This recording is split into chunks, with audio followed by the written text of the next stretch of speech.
bring on Bill King, our good friend, gives us some of his time Wednesdays. He is the morning host on Nashville Sports Radio, 6 to 9. He is the king of college football talk.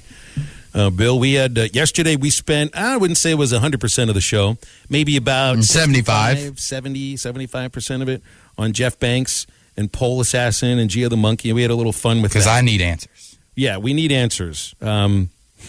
It's one of the crazier college football stories, and this is a crazy sport to begin with. Where does this fit in for you as far as stories that you read and think, this can't be true?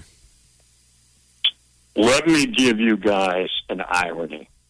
I don't know if you talked about this or not. Jeff Banks is a Washington State guy. Oh, I put this on the rundown, Bill. Absolutely, yep. Mm-hmm.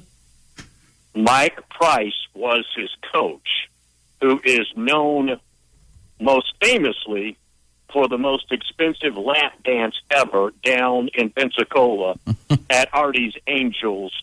It was a $10 million lap dance. So apparently it runs in the family. I read it. So I was looking through Banks' bio on the Texas website yesterday when I started reading about the story, and I read at the bottom and it says he was this graduate assistant for Mike Price. I'm like, of course he was. Of course he was. The Price story might even be crazier because it cost him the Alabama coaching job. And we were talking about this off the air about an hour ago. The story about the woman that he brought, the dancer, or maybe it was a prostitute or something, he brought on the road with him for a road trip and ordered one of everything to his hotel room and asked for all of them to go in to-go boxes, is one of the funniest things I've ever read about a college football coach. Oh, it's crazy. He never got to coach again. Happened in the spring, and he was gone. Yeah. And then they panicked, and they hired Mike Shula, which wasn't probably as good a coach. It's really, the first thing I was going to bring up is you look at the college football playoff rankings, and teams 1, 3, and 4 are run by coaches that worked for Nick Saban. Well, Jeff Banks worked for Nick Saban too, so that fits perfectly into the conversation here, doesn't it? It's amazing. And if you've ever read about this, and I, for some reason, have read about it, having a pet monkey is supposed to be a terrible idea. Once they get past the baby stage, they become violent and mean. So you have kids over for a party, and I don't know who wandered where, if the monkey was loose, but you get bit. Imagine having a young family, and you're taking them to a Halloween party for a bunch of 7-year-olds, and you leave with a monkey bite. How about that? Instead of candy. I mean, I almost want to defend Miss Pole Assassins because I saw her video and she says that the kid wasn't supposed to be on that side of the yard, and the kid or whoever reported the story says that the jaws of the monkey had to be pried off of the kid's body, which means that there was an adult there with the child. So my big theory is that there was an adult that let the child get near this monkey when they weren't in the area that they were supposed to. So I'm kind of on Miss Assassin's side, but I need more facts. Yeah, I just like the story. It sustained us. What's today? Tuesday morning for a while. So. It gave you a day before the playoff rankings came out. And Drew and I argued about this in the first segment. He's a group of 5 guy because he went to the University of Memphis. And I understand his argument here, that they get no respect, and you can point big old to middle this and finger that about quality of wins and strength of schedule and your scoring margin versus this team and that team. The fact of the matter is, though, Bill, under this structure, it doesn't matter. None of it matters. Brand name matters, and that matters more than your record if you're a group of 5 team. I don't think there'll ever be a G5 team that makes a 4-team playoff. Never. Well, I think the signal with the first release was, Cincinnati, you're not getting in, and your resume is as good as it's going to be with the teams you have to play. Mm-hmm. So I don't think they have a chance. I didn't really expect that last night. I thought they might toy with them a little bit and then jerk them like they did TCU back in 2014. But they didn't even hide it this time. They just basically broadcast, you can dream a little bit, but you're not going. Yeah, they really did just kind of give a big middle finger to Cincinnati and to the rest of the group fight. And even bigger of the middle finger was leaving out, San Antonio, leaving out Houston, leaving out SMU. I know they have one loss, but it was against the Houston team on a walk-off kick return. Do you think that the college football, and I'm going to start saying it at College Football Invitational, because that's really what it is. It's not a playoff, that they are sending the message of, while we may have given you somewhat of respect and kind of toyed with you in the past, that we're down to business and we don't really care about the G5? Probably. Now, they're never going to tell us that, obviously. They're going to cover it up, or they're going to change the language or something. They're not going to answer the direct questions. But that's where we're at. And now, look, they are going to, bigger picture, they're going to expand. It's just everybody's acting like a big baby right now. Mm-hmm. But eventually they'll expand, and that will open it up more for a Cincinnati, a Memphis, a UCF, whoever it might be. And here's the other thing. Get left out, and Clemson's not even in. So there's at least one slot open for somebody, right? That's true. Hey, Bill, Arkansas gets Mississippi State on Saturday, and they're coming in hot, wins in 3 of the last 4, just a loss to Alabama during that stretch. You know Mike Leach really well. You can't be surprised that now that he's got his quarterback in place in a second year at Mississippi State, that he's got that offense clicking the way he needs to. But really, the thing that stands out about them is their defense. Mississippi State's run defense is incredibly stout. And the Arkansas rush attack versus the Mississippi State run defense, for me, is top of the list importance for who wins on Saturday. Leach had a good defense 1 or 2 years at Washington State. It was a problem at Texas Tech, except that 2008 season when there was a 3-way tie in the Big 12 with them in Oklahoma and Texas. But usually that side of the ball, I don't want to say gets left out, but it's tough because of the style of play on the offense. It just kills the defense.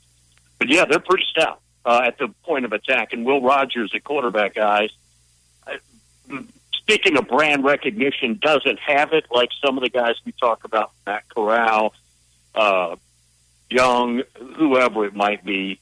But this kid's playing almost as well as anybody else at quarterback. He's a danger. And he hired the right defensive coordinator, I guess, for his team here, and Zach Arnett, who comes in with that. What is it? A 3-3-5 alignment that's working very well. Is Arnett? Was he a head coach at San Diego State when he came over? Was he the DC? And is this somebody that? Well, go ahead. No, I don't recall him being the head coach. Okay. Well, is this someone that you think might start getting some buzz for any of these open coaching jobs that are now all of a sudden coming open in the middle of the season? No. I think, I'm not saying his time won't come, but I don't think it's now. And if LSU and Southern Cal are going to try for a splash, so it won't be somebody's coordinator. And if it is, eventually, Jeff Levy at Ole Miss, Riles will be mentioned some. I don't think today is his day, but it's coming. And the offensive hire, guys, is the sexiest side of the ball. It just has been. Nick Saban's the exception, and there's a few others, but mainly it's we got to get a guy in here who's a scientist on the offensive side of the ball. He's innovative, and he's going to make it real exciting to watch. Yeah, everybody wants to be sexy, and offense is sexy. Putting up 56 points a game is what fans like to watch nowadays, and that's what the universities are going to give them. And one job opening that came open the most recently, and I want to get your thoughts on kind of how it went down. And after 21 full seasons, 22 in progress season, what was your thoughts on the split between Gary Patterson and TCU? I was not expecting it. It was rather abrupt. TCU has, we know, seen their better days in the past with Gary. That wasn't going to change. And this guy's made so much money there, and he's coached a long time. Now, he's a defensive side of the ball guy, even though that's hard to tell these days. But they peaked in 14. And that team was good enough to play with anybody, including the Ohio State team that eventually won. That team was good enough. And of course, they got ripped off by the committee. But, yes, I was not expecting that at all.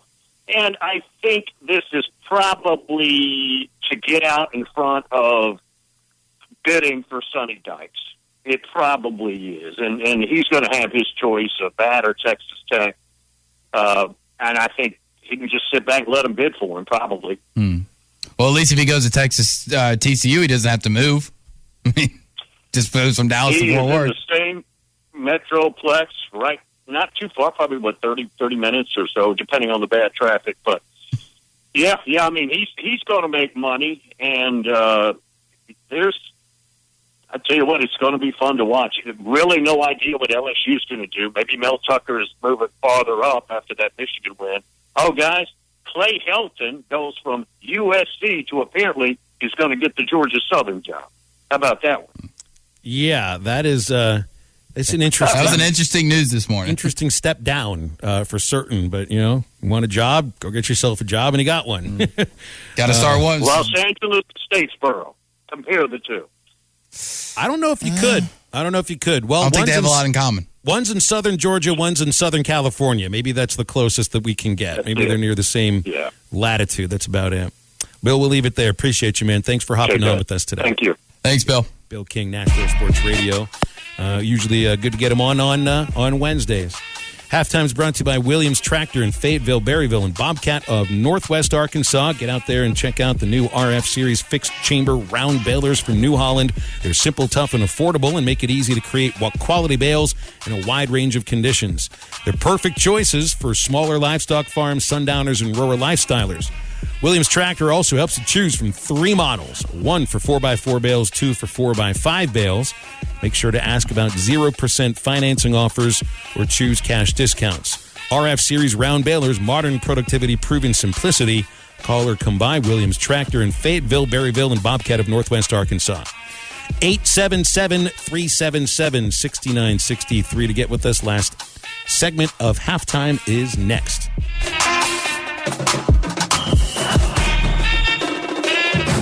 Back and better than ever, a new web interface to start the basketball season and more props, odds, and lines than ever before. BetOnline remains your #1 spot for all basketball and football action this season. Head to the new updated desktop or mobile website to sign up today and receive your 50% welcome bonus on your first deposit. Just use our promo code BELIEVE50 to receive your bonus. That's BLEAV 50 to receive your bonus. From basketball, football, and baseball postseason, NHL, boxing, and UFC, right to your favorite Vegas casino games. Don't wait to take advantage of all the amazing offers available for the 2021 season. BetOnline is the fastest and easiest way to bet on all your favorite sports. BetOnline, where the game starts.